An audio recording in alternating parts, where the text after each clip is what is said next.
అందరికీ హాయ్ అండి. మా అన్నయ్యకి మా చిన్ని అన్నయ్యకి నలుగురు పిల్లలు అయితే పుట్టారు.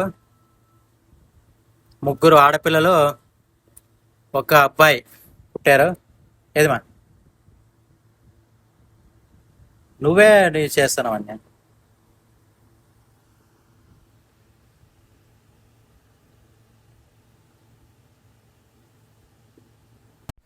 అన్నయ్య అన్నయ్య చిన్ని అన్నయ్య పిల్లి పిల్లలు. వీడు అబ్బాయి అండి, అన్నయ్యకి పుట్టిన అబ్బాయి, బుల్లబ్బాయి.